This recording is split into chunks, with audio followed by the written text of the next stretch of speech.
le monde moderne est complètement tributaire de l'électricité. Elle donne de l'énergie à nos machines. Rien qu'en se promenant dans la rue, on voit à quel point les humains sont dépendants de la technologie. Les installations à haute tension sont extrêmement dangereuses et sensibles à la moindre panne mécanique. Récemment, les États-Unis ont subi plusieurs pannes d'électricité importantes. Des millions de personnes ont été plongées dans le noir et dans le chaos le plus total. Mais certains experts pensent que ces coupures de courant ne sont pas dues à l'erreur humaine, mais que ce sont des sabotages fomentés par les extraterrestres. Depuis les années 1950, des gens affirment avoir vu des ovnis survoler des centrales électriques et des barrages hydrauliques. Veulent-ils nous faire basculer dans un monde de ténèbres? Ces coupures de courant seraient-elles dues à une intervention extraterrestre? Les aliens cherchent-ils déjà à nous exterminer? Nous allons vous révéler comment ils attaquent notre réseau électrique mondial. Voici Alien Files. La machine est en marche. Des dossiers restés confidentiels pendant des décennies et décrivant des manifestations extraterrestres ont été rendus publics. Nous allons révéler le contenu de ces documents et découvrir ce que le gouvernement américain voulait cacher.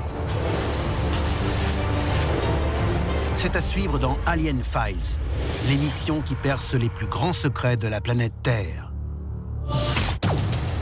Argentine, novembre 2009. Des centaines de personnes profitent d'une belle soirée dans les rues de Joaquín Victor González. Tout d'un coup, le ciel se met à briller et les passants regardent terrifiés un étrange et gigantesque vaisseau lumineux se diriger vers la centrale hydraulique construite près du rio Yujamento. L'objet plane pendant plusieurs minutes, puis disparaît. Par la suite, plus d'1 million de personnes sont plongées dans le noir le plus total. Un ovni peut-il déclencher une panne d'électricité sur plus de 150 km²? Si les extraterrestres se montrent, il faut se demander pourquoi. Ces événements n'étaient pas des démonstrations de force, car s'ils avaient voulu nous faire du mal, nous ne serions plus là pour en témoigner. Ils sont plus forts que nous. Revenons sur des événements qui ont eu lieu il y a plusieurs dizaines d'années sur le sol américain. Selon un rapport du Comité national d'enquête sur les phénomènes aériens, les années 1950 comptent un nombre record de personnes attestant de la présence d'ovnis dans des zones à risque électromagnétique. Dossier déclassifié, l'affaire Leveland au Texas. Leveland au Texas, 2 novembre 1957. Des douzaines de témoins prétendent avoir vu des lumières dans le ciel, planant au-dessus d'eux pendant plus de 3 heures. Un agent de police de Leveland écrit un rapport dont les détails font froid dans le dos. J'ai vu un flash étrange qui semblait venir de la route. Le flash se dirigeait d'est en ouest et se rapprochait du sol. Alors que les lumières semblent se diriger vers un tronçon de route embouteillé, 10 voitures s'arrêtent brutalement sur la chaussée. Les conducteurs affirment que leurs batteries de voitures ont été vidées par l'OVNI. Quand les lumières disparaissent, les véhicules redémarrent et repartent comme si rien ne s'était passé. L'unité secrète américaine chargée des extraterrestres, le projet Blue Book, part enquêter sur les lieux de l'incident. Ils pensent que les ovnis se servent d'interférences électromagnétiques. Edward Ruppelt, ancien responsable du projet Blue Book, admet « Nous savons que certaines radiations ou inductions sont liées à la présence d'extraterrestres. » Les affaires de 1957 en rapport avec les champs électromagnétiques donnent une nouvelle dimension à nos enquêtes sur les ovnis. Ce phénomène électromagnétique extraterrestre pourrait-il être utilisé pour mettre hors d'usage davantage que des batteries de voitures? Après la Seconde Guerre mondiale, la création de centrales électriques puissantes permet aux États-Unis de tripler sa consommation d'énergie. Ce nouveau besoin aurait-il attiré l'attention des extraterrestres? Exeter, dans le New Hampshire, 1965. Une petite ville pittoresque de la Nouvelle-Angleterre. Mais cette atmosphère tranquille est bouleversée un après-midi alors que plusieurs personnes aperçoivent une série de globes lumineux descendant du ciel et se dirigeant vers des lignes à haute tension. La police locale arrive sur les lieux alors qu'un bombardier de l'armée de l'air apparaît dans le ciel. L'OVNI s'enfuit alors, pourchassé par l'avion de chasse. Ce qui va se passer 9 semaines plus tard va modifier l'industrie de l'électricité à jamais. 9 novembre 1965. Une mère et son enfant voient une boule de feu traverser le ciel au-dessus de Syracuse, dans l'État de New York. Au même moment, les lumières de leur appartement se mettent à clignoter de façon inquiétante.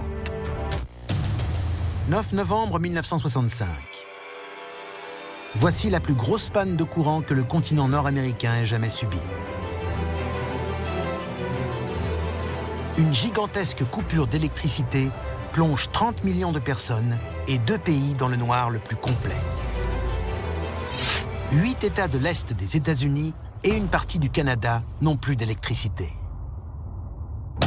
Aéroport de Syracuse, dans l'État de New York. Les avions entamant leur descente se retrouvent devant une piste non éclairée. À moins d'1 minute de la panne, les passagers et le commandant en chef de l'aviation de l'aéroport de Syracuse voient un disque brillant de 45 mètres de diamètre voler dans le ciel. Alors que l'aéroport est plongé dans le noir, un instructeur de vol et ses élèves amorcent leur descente vers le tarmac. Se préparant à l'atterrissage, ils aperçoivent une étrange lumière volant à proximité de la centrale de Clay, un lieu rempli de lignes à très haute tension. À 17h27, 25 millions de personnes se retrouvent sans électricité. À New York, c'est l'heure de pointe. La ville est dans le chaos. Des ascenseurs remplis tombent en panne et 800 000 personnes se retrouvent coincées dans les trains de banlieue. Dehors, les feux de signalisation ne fonctionnent plus. Les embouteillages s'étendent sur des kilomètres dans toutes les directions et des centaines de milliers de personnes se précipitent dans les rues obscures. Une lumière vive apparaît dans le ciel de la ville. Serait-ce le même ovni que celui aperçu au-dessus de la centrale de Clay? Ou est-ce un autre mystérieux vaisseau capable d'absorber chaque kilowatt de la ville de New York? Quand la régie d'électricité de New York envoie une équipe à la centrale de Clay, elle y croise des agents du FBI.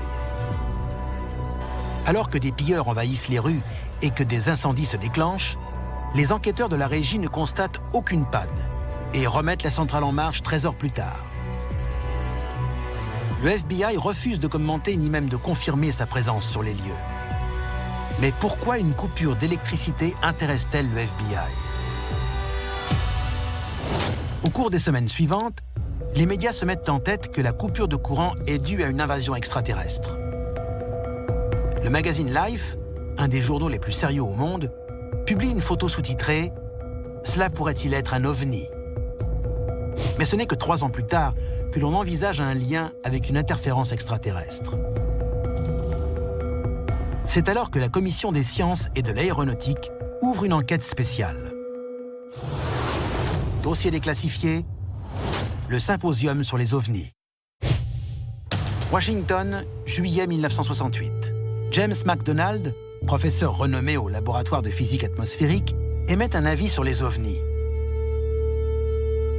McDonald a eu le privilège de lire les déclarations faites par les témoins visuels, les rapports gouvernementaux et même les dossiers top secrets du projet Blue Book sur les ovnis. McDonald écrit « Il y a une étrange coïncidence entre les apparitions d'ovnis et les coupures de courant. Il faut absolument se concentrer sur le problème extraterrestre. C'est urgent. » Les découvertes de McDonald font la une des journaux et créent une véritable onde de choc dans les centrales électriques américaines. La même année, le physicien Edward Condon et son équipe présentent au gouvernement un rapport très attendu sur les extraterrestres. Beaucoup pensent que la réponse au problème des ovnis a été trouvée. Dossier déclassifié, la commission Condon. Un commentateur écrit « C'est le document public le plus influent concernant le statut scientifique du problème extraterrestre. Donc, toute démonstration scientifique sur ce sujet devra être faite en accord avec la commission Condon. »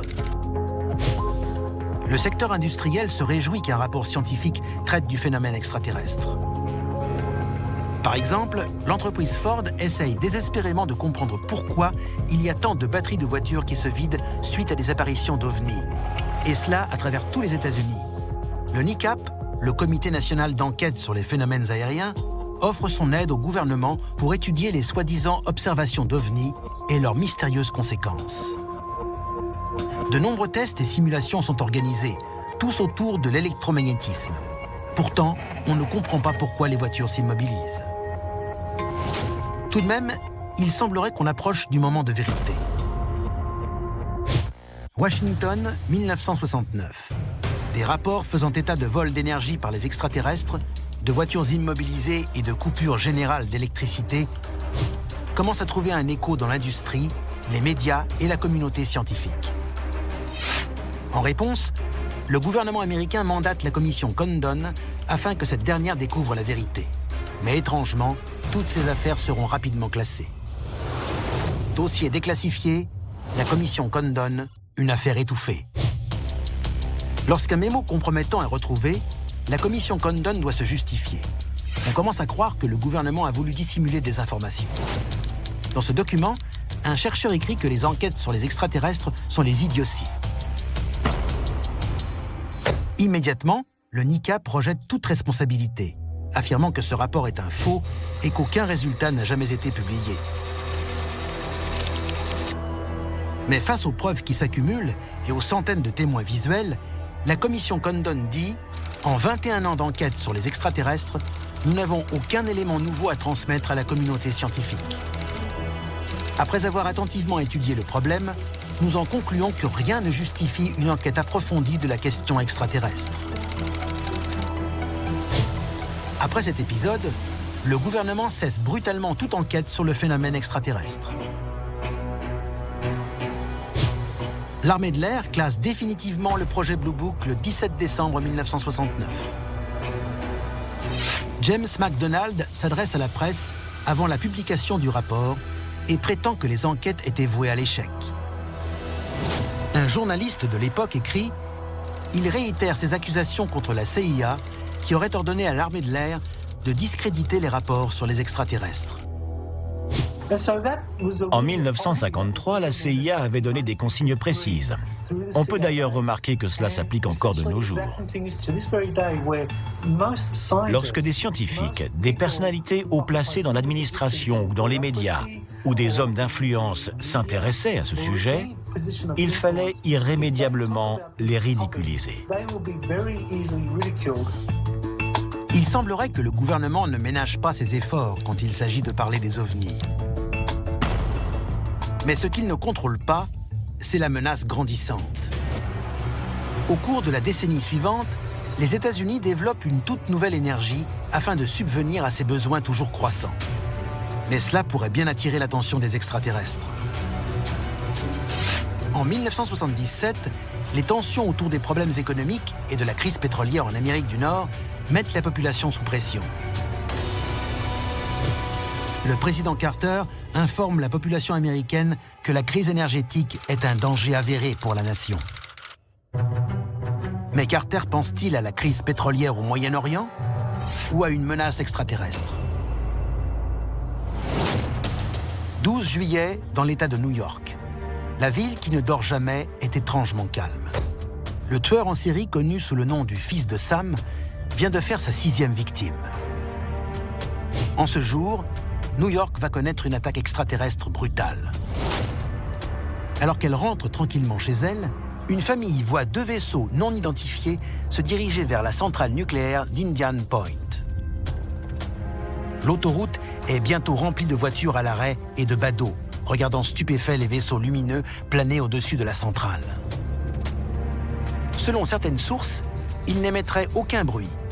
Des lumières rouges, vertes et bleues tourbillonnent au-dessus d'eux. Examinerait-il la centrale nucléaire d'Indian Point? Dans certains cas, les extraterrestres ont réussi à éteindre les centrales nucléaires pendant quelques minutes. Ils peuvent physiquement interagir sur Terre. Des douzaines de témoins affirment avoir vu des ovnis cette nuit-là. Le lendemain, à une 50aine de kilomètres de la centrale nucléaire d'Indian Point, la ville de New York est de nouveau frappée par une gigantesque panne d'électricité. Des centaines de magasins et de maisons sont pillés. De nombreux incendies volontaires détruisent des quartiers entiers. 35 pâtés de maisons sur Broadway sont détruits. La police et les pompiers se battent pour maintenir un semblant d'ordre. Mais la ville est d'ores et déjà plongée dans le chaos. Plus de 55 policiers sont blessés et plus de 4500 personnes sont arrêtées. Le lendemain matin, au lever du soleil, plusieurs feux ravagent toujours la ville. Le maire de New York, Abe Beame, annonce à la presse « La coupure de courant a menacé notre sécurité et a eu un impact sérieux sur notre économie. Nous avons inutilement été plongés dans une nuit de terreur. De nombreux quartiers ont été gratuitement pillés et brûlés. » New York se reconstruit peu à peu. Mais dans les décennies à venir, l'homme devra trouver d'autres moyens de nourrir son appétit d'énergie et de technologie. Notre dépendance croissante à l'énergie nous rendrait-elle plus vulnérables à des interférences extraterrestres? Des ovnis sont régulièrement vus planant au-dessus de centrales nucléaires dans le monde entier. Pourquoi les ovnis sont-ils attirés par l'énergie nucléaire?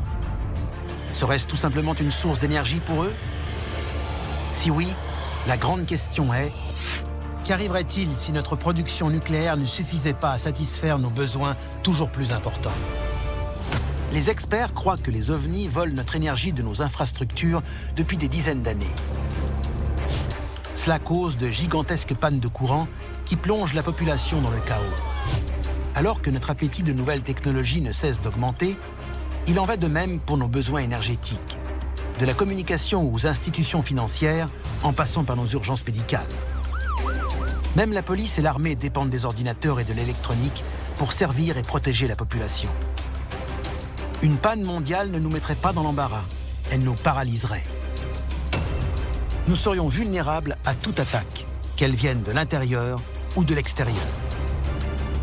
Mais pourquoi nous attaquerait-on? Quels seraient les besoins énergétiques d'un vaisseau qui irait à 8000 ou à 15 000 km/h? Ce serait colossal. Fournir en énergie une espèce extraterrestre capable de voyager entre les galaxies épuiserait rapidement les ressources naturelles de la Terre. Et si la Terre n'est plus une source d'énergie, où la puise-t-il? Le Soleil est la plus grande source d'énergie de notre système, produisant 384,6 septillions de watts par seconde et capable de subvenir aux besoins de notre planète. Mais en 2012, l'Observatoire solaire de la NASA a pris une photo de ce qui semble être un ovni se connectant au Soleil avant qu'il disparaisse dans l'espace. Le Soleil serait-il la prochaine cible des ovnis? L'énergie d'une étoile est-elle suffisante aux besoins des extraterrestres? Les experts pensent qu'une espèce extraterrestre serait capable de ponctionner notre Soleil, seule source de vie de notre planète. Si cela est possible, veulent-ils nous plonger dans l'obscurité? Une bonne fois pour toutes?